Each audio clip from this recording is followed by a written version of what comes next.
आखिर त्रिजटा कौन थी और त्रिजटा किसका अवतार थी? आप देख रहे हैं स्पिरिचुअल कहानी। तो चलिए अब करते हैं ज्ञान की बात। वीडियो में आगे बढ़ने से पहले हमारे चैनल को सब्सक्राइब अवश्य करें और बेल आइकन जरूर दबाएं। साथ ही कमेंट बॉक्स में जय श्री राम अवश्य लिखिए। रामायण में जब भी राक्षसों की बात की जाती है तब एक ऐसे राक्षस की बात भी आती है जो स्वभाव से काफी विनम्र थे। उनका शरीर भले ही राक्षस का हो, लेकिन उनकी प्रवृत्ति और उनका व्यवहार बिल्कुल किसी देवता जैसा ही था। अब बात कर रहे हैं त्रिजटा की, जिसने माता सीता के हृदय में अपनी एक अलग ही छवि बना ली थी। माता सीता, जिन्हें हम खुद माता कहते हैं, वो माता सीता भी स्वयं त्रिजटा को अपनी माँ कहकर पुकारा करती थी। जब माता सीता लंका में थी तो अशोक वाटिका में उनका ध्यान त्रिजटा ने ही रखा था। त्रिजटा को एक खास राक्षसी भी इसलिए कहा जा सकता है क्योंकि उन्होंने स्वयं देवी सीता जी, जो कि साक्षात लक्ष्मी जी का अवतार थी, उन्हें उनकी सेवा करने का सौभाग्य प्राप्त हुआ था।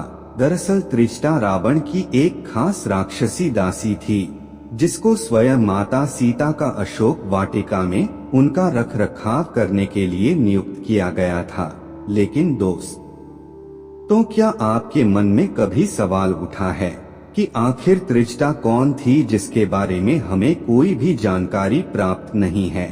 रामायण में भी उनका बेहद ही कम जिक्र मिलता है। तो चलिए आज की इस वीडियो में हम जानेंगे कि आखिर त्रिजटा कौन थी, वो किसकी पुत्री थी और आखिर त्रिजटा किसकी अवतार थी, क्या थी उनके पूर्व जन्म की कहानी। कहते हैं रावण ने जब स्वयं माता सीता का अपहरण किया तो उसके बाद उन्होंने उसे लंका में नहीं रखा बल्कि अशोक वाटिका में रखा, जहां उन्होंने स्वयं माता सीता के रखरखाव की जिम्मेदारी दी अपनी सबसे विश्वास पात्र त्रिजटा को। त्रिजटा भले ही एक राक्षस थी, लेकिन स्वभाव से एक देवी ही थी। उन्होंने स्वयं माता सीता को अपनी पुत्री की तरह रखा, उन्हें कोई भी कष्ट नहीं होने दिया, ना ही उन्होंने माता सीता को कोई भी नुकसान पहुंचाया। त्रिजटा, जो कि एक राक्षसी थी, उसके पूर्व जन्म की एक खास कथा हमें सुनने को मिलती है। कहते हैं त्रिजटा एक बेहद खूबसूरत अप्सरा हुआ करती थी और इंद्र की सभा में वह कार्य करती थी। उनका नाम था सुलेखा। कहते हैं सुलेखा चित्रसेन नामक गंधर्व से प्रेम करती थी और दोनों के दोनों साथ में ही इंद्र के दरबार में नृत्य करते थे और सभी का मन बहलाया करते थे। एक दिन नृत्य करते करते सुलेखा को आश्वासन हुआ कि वह चित्रसेन से बिछड़ने वाली है, इसीलिए वह रोने लगी। तभी सभा में उपस्थित नारद मुनि जी उनके पास आए और उन्होंने कहा, सुलेखा, तुम्हें रोने की कोई आवश्यकता नहीं है, क्योंकि भविष्य में जो होगा उससे तुम्हारा ही भला होगा। ऐसे में सुलेखा ने चिंतन मन से पूछा, हे नारद मुनि, आखिर ऐसा क्या होने वाला है? मुनिवर, मेरा दिल बहुत ही अशांत होता जा रहा है, मुझे घबराहट हो रही है। तब नारद मुनि ने कहा, भविष्य की बातें वर्तमान में नहीं की जाती, इसीलिए तुम चिंता ना करो। इस बात पर सुलेखा के मन की चिंता और ज्यादा बढ़ गई। उनके दिल को उस बात ने झंझोट कर रख दिया। यह सब देखते हुए एक दिन चित्रसेन सुलेखा के साथ इंद्रदेव से इजाजत लेकर पृथ्वी लोक में घूमने के लिए आए। वहाँ का वातावरण देखकर सुलेखा बहुत प्रसन्न हुई। जैसे ही उसने किसी झरने को देखा, उसके मन में वहाँ स्नान करने की इच्छा प्रकट हुई। उसने चित्रसेन से कहा और दोनों उस झरने में जाकर साथ में नहाने लगे, एक दूसरे पर पानी डालने लगे। दोनों नदी में हंसते हंसते ठिठोली मार रहे थे और एक दूसरे के ऊपर पानी मार रहे थे।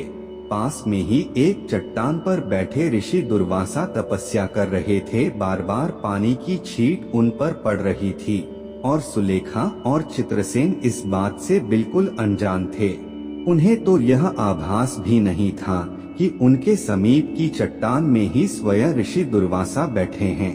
वह अपने खेल में खोए हुए थे।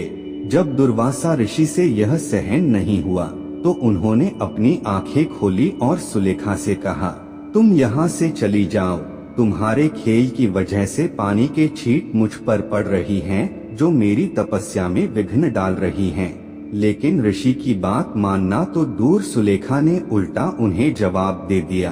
यह देखकर ऋषि दुर्वासा को और भी ज्यादा क्रोध आ गया।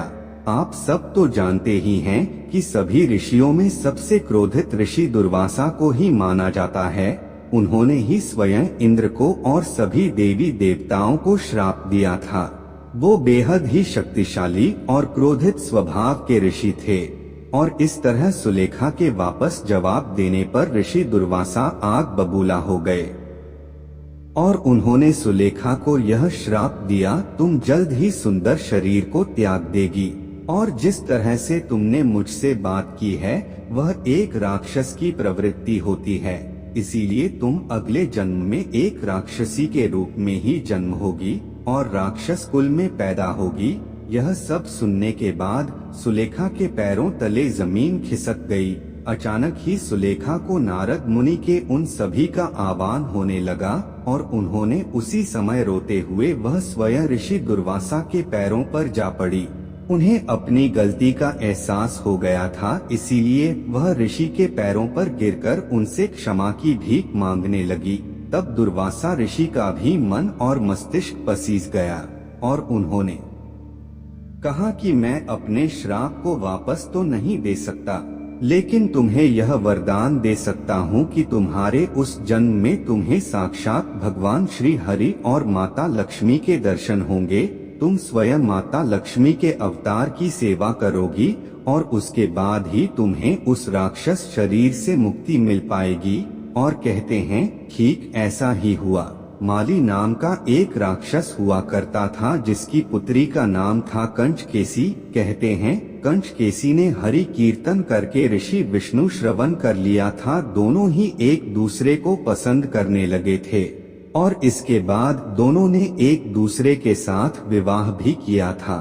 फिर कुछ समय बाद कंचकेसी गर्भवती हुई और उसे एक कन्या की प्राप्ति हुई जिसका नाम था त्रिजटा।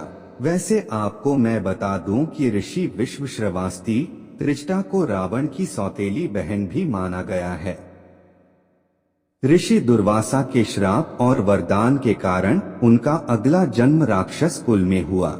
उसे माता सीता की सेवा करने का अवसर प्रदान किया गया। इतना ही नहीं, रावण वध के बाद जब माता सीता वापस श्री राम के पास मिलने जा रही थी तो त्रिजटा ने ही उन्हें अच्छे से सजा धजा कर वापस भेजा था। वहीं प्रभु श्री राम से मिलने के बाद माता सीता ने स्वयं प्रभु श्री राम को त्रिजटा के बारे में सारी बात बताई थी, जिससे श्री राम बेहद प्रसन्न हुए और उन्होंने त्रिजटा को वरदान भी दिया कि जो भी हवन श्राद्ध आदि कार्यों में स्वयं शुद्ध चीजें होंगी वह सबसे पहले तुम्हें ही प्राप्त हो, फिर चाहे वह कितने ही विधि विधान से क्यों न की गई हो। कहते हैं प्रभु श्री राम ने और माता सीता ने स्वयं त्रिजटा को कई सारे वरदान देकर उनको धन्य धान्य कर दिया। फिर वहां से वह वापस अयोध्या लौट आए। कहते हैं त्रिजटा कुछ दिनों तक लंका में रही जहां उन्होंने स्वयं विभीषण की सेवा की और इसके बाद वह काशी के एक स्थान में आकर रहने लगी और फिर उन्होंने अपने शरीर को त्याग दिया। कहते हैं आज भी काशी में त्रिजटा माता का मंदिर बना हुआ है। आप वहां जाकर उनकी ब्लेसिंग्स, उनका आशीर्वाद अवश्य ले सकते हैं। और इस तरह त्रिजटा का उद्धार हुआ क्योंकि उन्होंने स्वयं माता सीता की सेवा की और प्रभु श्री राम को भी प्रसन्न किया। इस तरह एक दिन अपने शरीर को त्याग कर त्रिजटा स्वयं अपने राक्षसी शरीर से मुक्त हो गई और इसके बाद वह वापस सुलेखा के रूप में इंद्रलोक में जा पहुंची। तो त्रिजटा के विषय में आपको यह जानकारी अगर अच्छी लगी है तो इस वीडियो को लाइक करें, हमारे चैनल को सब्सक्राइब करें और ज्यादा से ज्यादा शेयर भी करें। तो मिलेंगे अगली बार एक नई खास वीडियो के साथ। तब तक के लिए देखते रहिए स्पिरिचुअल कहानी। जय श्री राम।